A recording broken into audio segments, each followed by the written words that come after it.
Hello friends, this is Komal Thakur and welcome to my learning hub. Today's topic is crop production and management. Friends, as we can see, मैंने यहाँ पे pics लगाई हैं of spade, shovel and hand trowel ताकि आपको ये समझ में आ सके कि हम जो क्रॉप प्रोडक्शन एंड मैनेजमेंट पढ़ने जा रहे हैं that is directly related to the agriculture, तो हम उसमें क्या इंस्ट्रूमेंट्स यूज करते हैं। स्पेड है which is use to remove trash और सॉइल, ये ट्रैश रिमूव करने के काम आता है एज वेल एज सॉइल, और कनाल्स एंड डिचेस वगैरह जब बनानी हो, उसकी डिगिंग करनी हो, दैट टाइम ये काम आता है। Next is shovel. Shovel is use for removing trash and digging loose soil, same like spade, ये भी ट्रैश रिमूव करने के काम आता है, ये सॉइल को लूज करता है, और ये अगर हमने सॉइल को मूव करना है from one place to another तो उसके भी काम आता है as well as for mixing the soil. The third one is hand trowel, ये भी सॉइल को लूज करता है around the growing plants, and अगर हमें छोटी अमाउंट में मैन्यूर और फर्टिलाइजर डालनी हो तब ये काम आता है। ठीक है, मैं ये उम्मीद करती हूँ आपने ये तीनों देखे होंगे, राइट? है तो और भी बहुत सारे, बट मेनली जो 3 टाइप्स हैं वो मैंने आपको यहाँ पे शो की हैं। The next one is we all need food. हाँ, हम सबको खाना चाहिए. Food has to be produced on a large scale. Why it is used to be like a produce on a large scale? Because of population. As we know कितनी population है, तो उसकी demand पूरी करने के लिए हमें क्या चाहिए? In a large scale हमें food चाहिए. And then further हमें क्या चाहिए? एक रेगुलर प्रोडक्शन, एक प्रॉपर मैनेजमेंट, और थर्ड हमारी क्या है? Distribution of food. अगर हमें सपोज एक हमारे पास लैंड है, हमने उस पे क्या करना है फॉर्म में, उसमें हमने फार्मिंग करनी है, हमें फूड प्रोड्यूस करना है, तो वो हमें क्या करना चाहिए? हमें वो रेगुलर प्रोडक्शन करनी चाहिए. ओके, सेकेंड चीज हो गई प्रॉपर प्रोडक्शन और मैनेजमेंट. अब प्रोडक्शन के बाद हमें क्या करना है? उसकी मैनेजमेंट करनी है. Management means how that to manage things, हमें मैनेज करना है कैसे वो सोइंग होएगी, आगे उसकी फर्दर प्रोसेसेस जो भी हैं वो कैसे करनी है, that is to manage properly. The third one is distribution of food. हमें फूड डिस्ट्रीब्यूशन करनी है, लाइक हम ये भी कर सकते हैं प्रोड्यूस कर लिया, मैनेज कर लिया और देन उसकी स्टोरेज कर ली, बट वो स्टोरेज करने का फायदा क्या अगर हमने उसे डिस्ट्रीब्यूट नहीं किया? So the third very important factor is distribution of food. अब मैंने आपको बताया था कि ये जो क्रॉप प्रोडक्शन एंड मैनेजमेंट है ये डायरेक्टली किसके साथ रिलेटेड है? ये रिलेटेड है टू द एग्रीकल्चर. एग्रीकल्चर क्या है? एग्रीकल्चर इज द साइंस जो किससे डील करती है? विद द डाइवर्स प्रोसेसेस और methods use for cultivating different varieties of plants and livestock farming और animal husbandry on the basis of human requirements. ये एक ऐसी प्रोसेस है जब मेथड है जो कि हेल्प करता है डिफरेंट वैरायटीज ऑफ प्लांट्स को कल्टीवेट करने के लिए, कल्टीवेट मीन्स प्रोड्यूस करने के लिए, और एनिमल हस्बेंड्री भी. एनिमल हस्बेंड्री मीन्स जैसे हम पेट्स रखते हैं, शीप्स हो गई, पिग्स हो गए, हैंस हो गए, तो इनसे हमें कुछ ना कुछ फूड प्रोडक्शन मिलती है. तो वो उन बेसिस पे इन्होंने बात की है एग्रीकल्चर की कि it is a method use for cultivating different varieties of plants and livestock farming और एनिमल हस्बेंड्री जिसे हम कहते हैं on the basis of human requirement, जैसी हमारी रिक्वायरमेंट है उसके बेसिस पे. अब नेक्स्ट है हमारा एग्रीकल्चरल प्रैक्टिसेस. कहा जाता है कि टिल 10,000 BC पीपल को, लोगों को क्या बुलाया जाता था? नोमैडिक. अब ये सोचने वाली बात है कि नोमैडिक क्या है, तो मैंने यहाँ पे आपको बहुत अच्छे से एक्सप्लेन किया है माय फ्रेंड्स कि नोमैडिक है अ ट्राइब और group that has no permanent abode, जिसका कोई पक्का रहने का ठिकाना नहीं होता है, but moves about from place to place according to the food supply. वो एक जगह से दूसरी जगह मूव होते हैं, किसके अकॉर्डिंगली? फूड सप्लाई के अकॉर्डिंगली. वो क्या खाते हैं? वो खाते हैं रॉ फ्रूट्स एंड वेजिटेबल. कच्चे फल और सब्जियां and started hunting for animals for food. वो क्या करते हैं? शिकार करते हैं। किनका? एनिमल्स का। किसके लिए? फूड के लिए। सो बेसिकली हियर ये हमें सीखने को मिलता है कि नोमैडिक वो लोग होते हैं जो फूड सप्लाई के लिए एक जगह से दूसरी जगह जाते हैं और उनका कोई परमानेंट अबॉर्ड नहीं होता है। No permanent habitat. सो उन्होंने later they could cultivate land. उन्होंने बाद में क्या किया? उन्होंने ही माना जाता है कि उन्होंने ही लैंड को कल्टीवेट किया होगा और किसकी प्रोडक्शन की? राइस, व्हीट और फूड क्रॉप्स बाकी जो हैं उनकी, जिसकी वजह से आज हम भी एग्रीकल्चर को जानते हैं और क्या करते हैं? Crop production as well as की management. Thus was born agriculture. So क्या बेसिकली माना गया है कि जो नोमैडिक पीपल थे वो एक जगह से दूसरी जगह क्या करते थे? ट्रैवलिंग। उनका कोई पक्का ठिकाना नहीं था। वो फ्रूट्स एंड वेजिटेबल खाते थे रॉ, और वो एनिमल्स की हंटिंग करते थे। उन्होंने ही स्टार्ट की थी। लेटर बाद में ये माना गया कि उन्होंने ही लैंड को कल्टीवेट किया एंड उन्होंने राइस, व्हीट वगैरह वगैरह प्रोड्यूस किया, जिससे कि किसका जन्म हुआ? एक एग्रीकल्चर टर्म का जन्म हुआ, एग्रीकल्चर प्रोसेस का बर्थ हुआ। सो नेक्स्ट है क्रॉप। अब क्रॉप क्या होती है? क्रॉप होती है जब हम सेम काइंड के प्लांट्स को उगाते हैं, उसको कल्टीवेट करते हैं एक ही जगह पर, but on a large scale. तो फ्रेंड्स यहाँ डेफिनेशन है क्रॉप की कि when plants of the same kind are grown and cultivated at one place on a large scale, it is called a crop. तो जैसे इसमें मैंने आपको क्रॉप दिखाई हुई है, देखो ये सेम काइंड की क्रॉप है, ठीक है? कमेंट्स में मुझे बताना ये कौन सी क्रॉप है। नेक्स्ट अब है types of crops. Crops which are grown in the winter season that are called rabi crops. Winter season कौन सा? From October to March. ठीक है? As we all know, winter season is started from October and ends at March. So ये वाली जो crops हैं जो winter season में grow करती हैं, इनको हम बोलते हैं rabi crops. इसकी example क्या हुई? Wheat. ठीक है? तो सेकंड है the crops which are sown in the rainy season, जो रेनी सीजन में उगाई जाती हैं, सो की जाती हैं, जिनके बीज बोए जाते हैं, that crops are called kharif crop. अब ये जो क्रॉप है खारिफ, ये है फ्रॉम जुलाई टू अक्टूबर। ठीक है, मंथ्स आपने याद रखने हैं। और इसकी एग्जाम्पल है मेज। किसकी एग्जाम्पल? खारिफ क्रॉप की। और राबी क्रॉप की वीट। इसकी और भी बहुत सी एग्जाम्पल्स हैं माय फ्रेंड्स, लेकिन मैंने आपको एक एक एग्जाम्पल बताई है ताकि आपको इजीली लाइक वन एग्जाम्पल तो याद हो। बाकी all no examples are given in the NCERT books also. Next is preparation of soil. Preparation of soil ये क्या है? फर्स्ट स्टेप है in cultivating crop for food production. पहला स्टेप क्या हो गया? Preparation of soil. सॉइल को कैसे प्रिपेयर किया जाता है? हम क्या करते हैं सॉइल में? क्या करते हैं? पहले उसको अच्छी तरह से खोद के देन उसमें क्या करते हैं? बीज बोते हैं, सोइंग द सीड। तो हम क्रॉप का क्या करेंगे? सबसे पहले सीड सो करेंगे। Then this is carried out by using various processes and tools. देखो कई ये मैनुअली भी करते हैं। Manually means by hand, by labours, through labours. But अब आजकल क्या चल पड़ी हैं?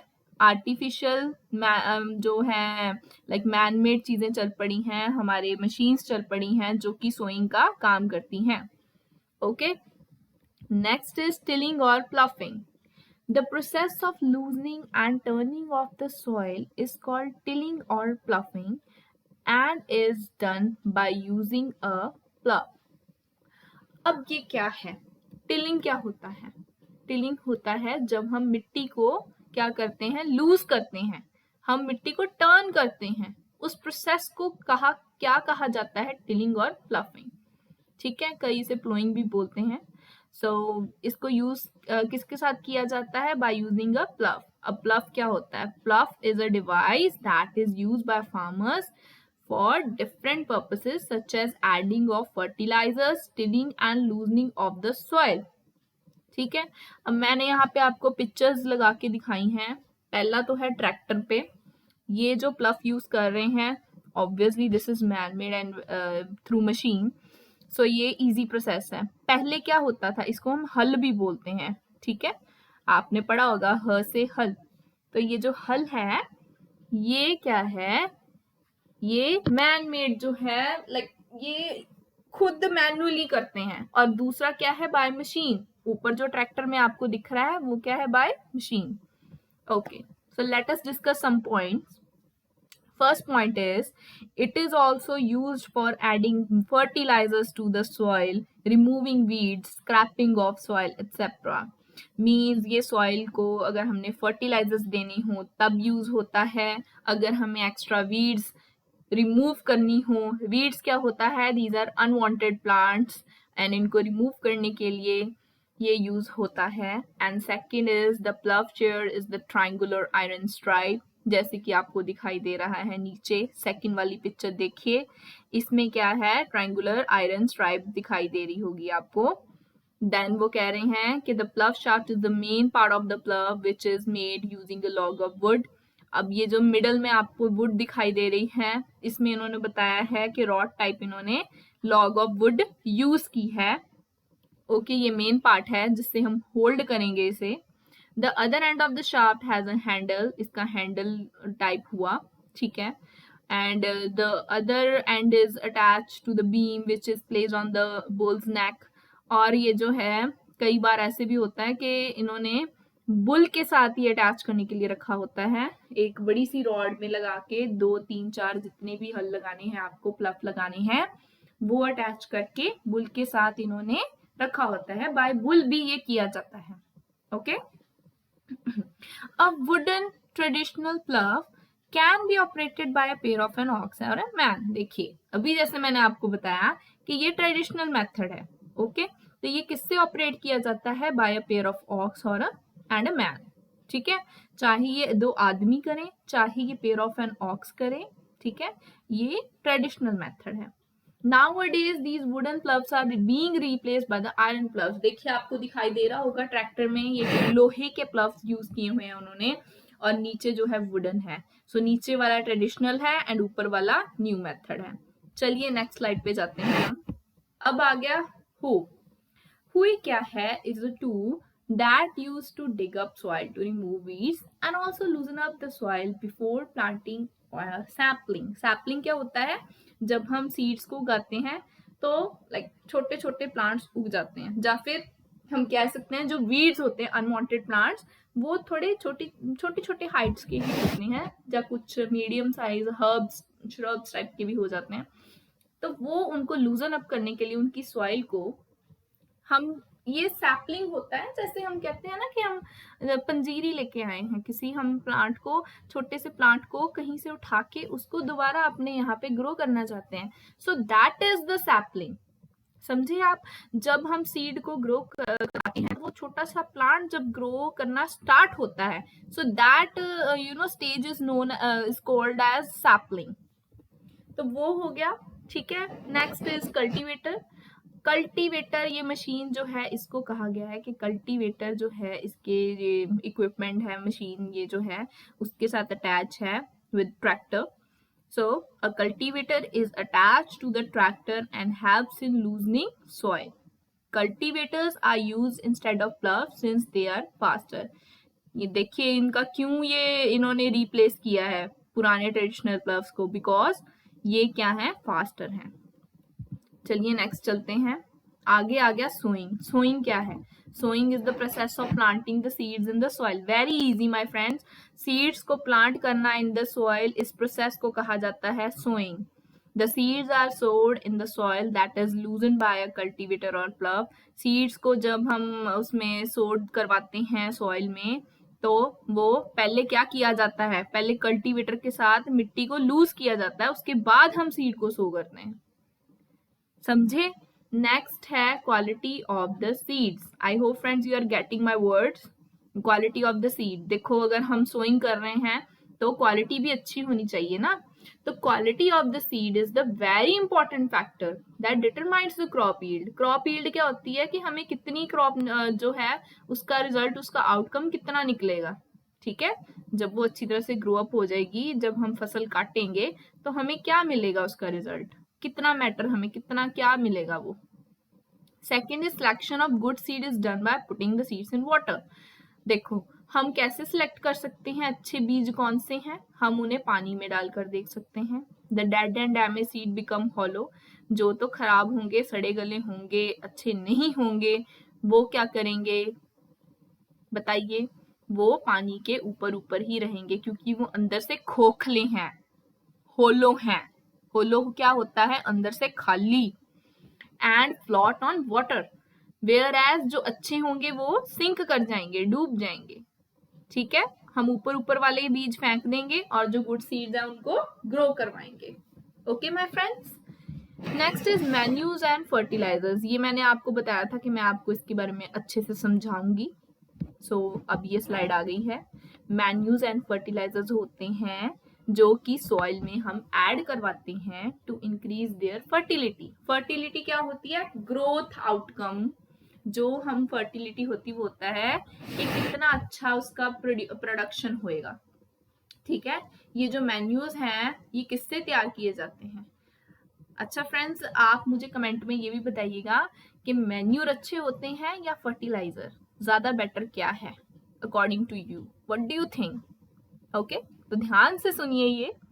While manures are made by decomposition of organic substances, manure किससे तैयार किए जाते हैं, ये किए जाते हैं तैयार decomposition of organic substances, मतलब कि कुछ ऑर्गेनिक सब्सटेंसेस की डीकम्पोजिशन करवा के हम ये कैसे तैयार कर सकते हैं। कोई भी किचन का सामान है, ठीक है, मम्मी ने हमारे पीलिंग की है, कोई सब्जी छीली है, ठीक है, कुछ भी है, कोई खराब चीज हो गई है, दैट वो हमने सेपरेटली, ऐसे नहीं कि इकट्ठे कूड़े में फेंक के चलो जी रख दिया।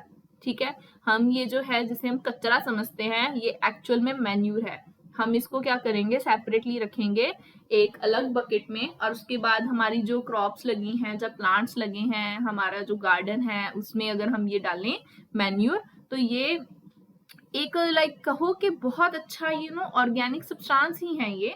Organic means the things that are made from plants and animals, समझे माय फ्रेंड्स। तो ये इसकी जब डिकम्पोजिशन होगी, जब इसमें बैक्टीरिया आएंगे, जब ये डिकम्पोज करना स्टार्ट करेंगे, तो ये एक खाद के काम आएगी, मतलब ये एक खाद है, ये एक मैन्योर है। और फर्टिलाइजर क्या है, फर्टिलाइजर इनऑर्गेनिक केमिकल्स का बना है, वेयर एज देखो मैन्योर किस चीज का बना है, ऑर्गेनिक का, मतलब जो चीजें प्लांट एंड एनिमल से ली हूं, ठीक है, वो होता है मैन्योर। और फर्टिलाइजर किससे बना है, इनऑर्गेनिक केमिकल से, ठीक है, जो प्लांट्स एंड एनिमल्स का बिल्कुल भी नहीं बना होता। तो अब हम करेंगे difference between fertiliser and manure.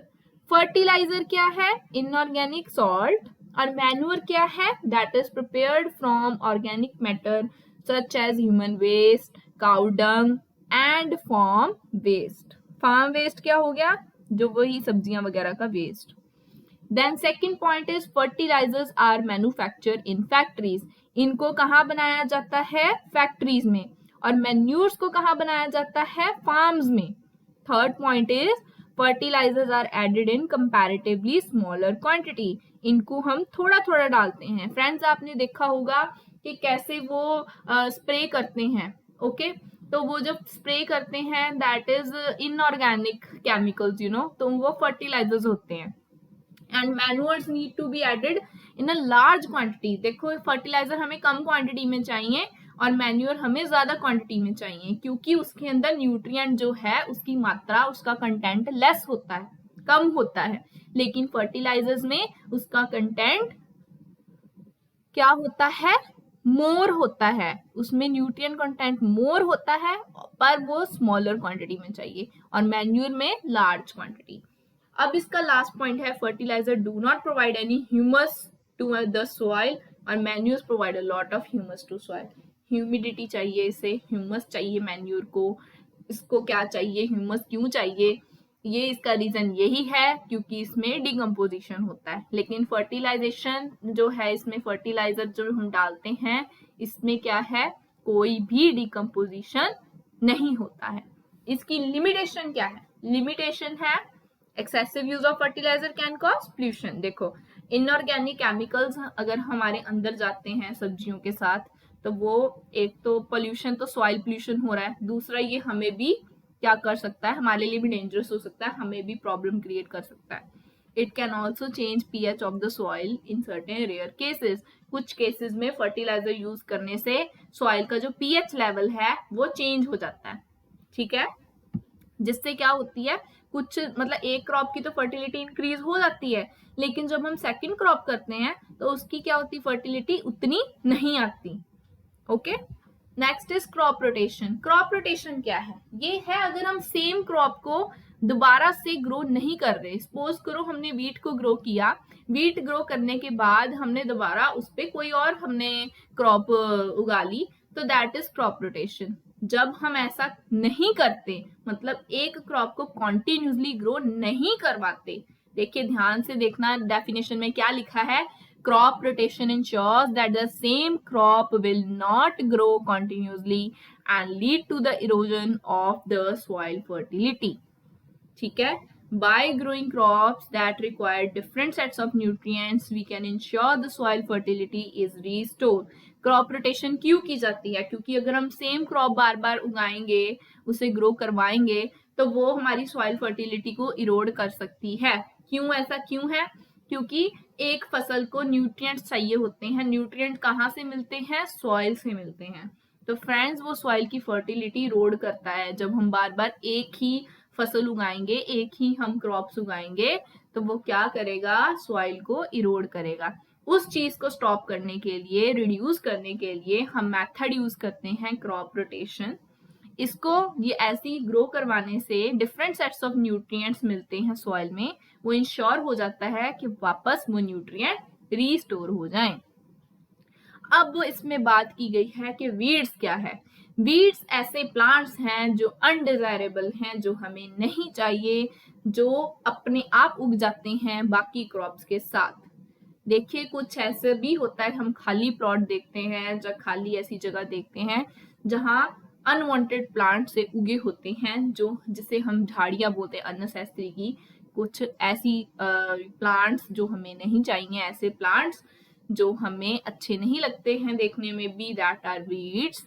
Weeds जो हैं that compete with the crops. देखो, अगर वीड्स उग रहे हैं, वो भी आखिर एक बेचारे प्लांट हैं, उनको भी न्यूट्रिएंट्स चाहिए सॉइल से, तो वो अगर क्रॉप्स के साथ होंगे तो वो जो न्यूट्रिएंट्स उनको जाने हैं तो वो भी वो खा जाएंगे, ठीक है, वो भी उनके पास जाएंगे, ठीक है। अक्सर इन्हें भी तो फूड चाहिए ना, ठीक है, दे आर हर्बीवोरस ना।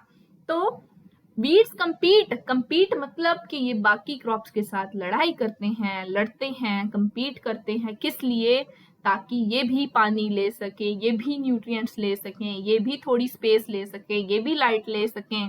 तो ये सब चीजें जो एक सिंगल क्रॉप को जानी चाहिए, इन सेम क्रॉप को जानी चाहिए, तो ये वीड्स उनके साथ लड़ाई झगड़ा करते हैं कि हमें भी पानी दो, हमें भी न्यूट्रिएंट्स दो, हमें भी स्पेस दो, हमें भी लाइट दो। तो आप समझ रहे हैं माय फ्रेंड्स कि ये अनडिजायरेबल प्लांट्स हैं जिनकी कोई नीड ही नहीं है, जिनकी हमें नीड नहीं है, दैट आर वीड्स। ओके, तो next is protection from weeds. हम कैसे बच सकते हैं? तो ये इसके कुछ मेथड हैं, प्रोसेसेस हैं। फर्स्ट इज टिलिंग, ये हम पहले भी कर चुके हैं कि जब हम कोई क्रॉप उगाते हैं तो उससे पहले ये टिलिंग होती है। देखिए, मैंने आपको बताया था टिलिंग जो है ये किलिंग ऑफ वीड्स के काम आता है, इसको जड़ों को बाहर उखाड़ने के काम आता है कि हम टिलिंग करेंगे। अगर हम ऐसे कोई जमीन में हम हल चला रहे हैं तो ये अननेसेसरी के जो छोटे छोटे प्लांट्स हैं ये अपने आप बाहर आ जाएंगे, ठीक है। दूसरा हो गया मैनुअल रिमूवर, हम अपने हाथों से इनको खींच के बाहर निकाल सकते हैं, including physical remover of weeds. अगर हम इसे लाइक जड़ों से उखाड़ उखाड़ के फेंक सकते हैं, जहां हम इसको ग्राउंड लेवल से काट सकते हैं, ठीक है। पीरियोडिकली मीन्स कुछ कुछ टाइम बाद, कुछ कुछ इंटरवल ऑफ टाइम के बाद। Okay, chemicals use to kill the weeds is known as weedicide. हम दवाई डाल के इनको मार सकते हैं, ठीक है। They usually don't damage the crop, ये क्रॉप को डैमेज नहीं करते हैं, ये उनसे compete करते हैं। compete का मतलब मैंने आपको बताया, ये उनसे कुछ चीजों के लिए लड़ाई करते हैं कि हमें भी पानी चाहिए, हमें भी न्यूट्रिएंट चाहिए, हमें स्पेस एंड लाइट चाहिए। ठीक है, okay. Next is what is harvesting. Harvesting होती है ऐसी प्रोसेस जो हम कटिंग करते हैं क्रॉप की जब वो मैच्योर हो जाए। हार्वेस्ट मीन्स कि अब फसल का काटने का टाइम आ गया। ओके, अब हम हार्वेस्टिंग कैसे करेंगे। हार्वेस्टिंग के मेनली 2 मेथड्स हैं। पहला है manual method and second is mechanical method. देखो फ्रेंड्स, एक जो कॉमन चीज इसमें हम देख रहे हैं कि 2 मेथड हैं मेनली। एक होता है मैनुअली, एक होता है बाय मशीन। ठीक है, तो आपने ये चीज अपने एग्जाम्स में, अपने टेस्ट में, whatever you can want to do, आपको ये 2 बातें जो हैं, 2 चीजें हैं आपको याद रखनी है। 2 things, that first is manual and second is mechanical. Okay, तो फर्स्ट मैकेनिकल क्या है, सिक्कल यूज करेंगे। सिक्कल आपने ठीक है, ये यूज करके आप करोगे। देन उसके बाद सेकंड है mechanical method where huge machine called harvester is used. ठीक है, एक बड़ी सी मशीन होती है हार्वेस्टर, ये फसलें काटने के लिए होती हैं, वो आप यूज करेंगे। Then is threshing. अब आ गया फसल आपकी कट गई। ओके फ्रेंड्स, आपकी फसल कट चुकी है। थ्रेशिंग क्या है, थ्रेशिंग है ऐसी प्रोसेस जिसमें आप ग्रेन्स को सेपरेट करोगे। ठीक है, ये आपको दिखाई दे रहा है ना, मैन लगे हुए हैं और ये दूसरी टाइप एक लेडी खड़ी है। तो loosening the grains from the chaff is known as threshing. ठीक है, ये जो लेडी है मैनुअली कर रही है और ये क्या कर रहे हैं, ये दूसरा मेथड यूज कर रहे हैं, विनोइंग वाला। ओके, मैं आपको बताऊंगी। सो जब ये मैनुअली डन किया जाता है, सो जो वो क्या है, ऐसे ऊपर ऊपर से ग्रेन को ऐसे गिरा रही है, शाफ्ट सेपरेट हो रहा है, ठीक है, जो नहीं चाहिए, और ग्रेन जो है वो नीचे गिर रहे हैं हवा के साथ, वो देखो उड़ रहा है। ओके, नेक्स्ट इज वो दूसरा विनोइंग मेथड। इसमें क्या होता है, जब हमने ग्रेन्स को सेपरेट करना है फ्रॉम द शेफ, तो हम क्या करेंगे, विंड की हेल्प लेंगे। तो ड्यू टू विंड जो लाइटर शेफ है वो क्या है, उड़ जाएगा, और हैवियर जो है नीचे बैठ जाएगा। So this is threshing and this is winnowing. Okay, next हो गया इरिगेशन। इरिगेशन से हमारा मतलब है पानी देना, पानी की सप्लाई करना to the crops at different intervals. इसका टाइम और जो फ्रीक्वेंसी है वो वेरी करती है। वेरी मीन्स के चेंज होती है फ्रॉम क्रॉप टू क्रॉप, उस पर डिपेंड करती है। ठीक है, soil to soil and season to season. अब नेक्स्ट आ गया my friends method of irrigation. हम पानी की सप्लाई कैसे दे सकते हैं। पुराने तरीके हैं, ट्रेडिशनल मेथड है, पुली सिस्टम हो गया जिसे हम मोट बोलते हैं, चेन पंप हो गया, फिर हो गया देखली राहत, फिर हो गया modern methods that is sprinkler system, drip system. Sprinkler system आपने देखा होगा, ये ग्राउंड्स में भी एक वो टैप होती है जो रोटेट करती है और उससे सारा पानी जो है वो स्प्रिंकल हो जाता है। ठीक है, अब है special festival associated with the harvest season. देखिए, जब फसल उग गई, उसको हमने काट लिया, तो लोग खुशी मनाते हैं, और इसके हार्वेस्ट सीजन जो है, इसके स्पेशल फेस्टिवल्स मनाए जाते हैं, दैट आर पोंगल, विसाखी, होली, दिवाली, नवन्या, बिहू। ये देखो डिफरेंट डिफरेंट रीजनल कितने सुंदर सुंदर नाम वाले फेस्टिवल्स हैं। ओके, नेक्स्ट हमारा है स्टोरेज। स्टोरेज, ग्रेन्स जो है थ्रेशिंग के बाद सुखाए जाते हैं ओपन एरिया में माय फ्रेंड्स। वो ड्राइड जो ग्रेन्स है, सूखे ग्रेन्स हैं, उनको एक गनी बैग में स्टोर किया जाता है। प्रॉपरली वेंटिलेटेड सीमेंट जो है हॉल्स होते हैं, जिनको हम बोलते हैं गोडाउन्स। आपने सुना होगा गोडाउन्स। फार्मर्स जो हैं ये ड्राइड ग्रेन्स जो जूट बैग में डालते हैं, जब मेटालिक बिन्स में डालते हैं, जब मड बिन्स में डालते हैं, और ये काफी लार्ज स्केल स्टोरेज होती है, और इनको क्या करते हैं, हम स्टोर करते हैं in a very large quantity. Okay, big godowns में। और कई बार क्या होता है, ये खराब ना हो जाए इसलिए इसमें कुछ स्पेसिफिक केमिकल भी डाले जाते हैं। ठीक है माय फ्रेंड्स, ताकि इसमें कीड़े ना लगे, इसमें माइक्रो ऑर्गेनिज्म अटैक ना कर दें। And last but not the least is animal husbandry. देखो फ्रेंड्स, इसमें ये बताया गया है एनिमल हस्बेंड्री में, मैंने आपको जब पहले एक्सप्लेन किया था एनिमल हस्बेंड्री क्या होता है, तो ये उसकी डेफिनेशन है कि food is also obtain from animals for which animals are reared. Reared होता है उसका ध्यान रखना, उसको पालना, खिलाना, सारा कुछ। And provided with proper food, shelter and care. When done on a large scale, it is called animal husbandry. ठीक है, तो फ्रेंड्स आज हमने क्या सीखा? Let us revise again. हम एक बारी देख लेते हैं. ओके, पहले हमने देखा टूल्स तो नॉर्मली ये मैंने आपको मेनली दिखाए हैं, बाकी आप बहुत सारी वास्ट लिस्ट है इसकी. ओके, तो हमने बताया, ये मैंने आपको बताया कि रेगुलर प्रोडक्शन होती है, प्रॉपर मैनेजमेंट होती है और फूड की हम डिस्ट्रीब्यूशन करते हैं. एग्रीकल्चर क्या होता है ये हमने सीखा. फिर हमने देखा नोमैडिक पीपल कौन थे और कैसे इन्होंने एग्रीकल्चर को बॉन्ड किया, इनसे ही जन्म हुआ है, इन्होंने ही प्रोडक्शन की थी. ओके, फिर क्रॉप क्या होती है उसकी definition. This is very important my friends. Crop की टाइप्स हमें याद करनी है, ये आपकी आगे फर्दर क्लासेस में भी काम आएंगी. नॉट इन दिस, आगे भी आपके काम आएगी. फिर प्रेपरेशन ऑफ सॉइल कैसे की जाती है, और फिर टिलिंग क्या होता है. फिर उसके बाद कुछ टूल्स हैं वो आपको एक्सप्लेन किए मैंने. फिर सोइंग क्या होती है, हम कैसे क्वालिटी चेक कर सकते हैं सीड्स की. फर्टिलाइजर एंड मैनुअल्स का डिफरेंस क्या है, इसकी फर्टिलाइजर की लिमिटेशन क्या है. क्रॉप रोटेशन क्या होती है, वीड्स क्या होते हैं, फिर प्रोटेक्शन कैसे होगी वीड से. ठीक है, और हार्वेस्टिंग क्या होती है, कौन कौन से मेथड हैं. इरिगेशन क्या है, उसके मेथड क्या है इरिगेशन के. Festival related to harvest season. Storage क्या है, एनिमल हस्बेंड्री क्या है. So thank you my friends, please like my video and also subscribe my channel. और अगर आप मुझे ढेर सारा प्यार देंगे तो मैं और भी वीडियोस आपके सामने लाऊंगी. Thank you so much.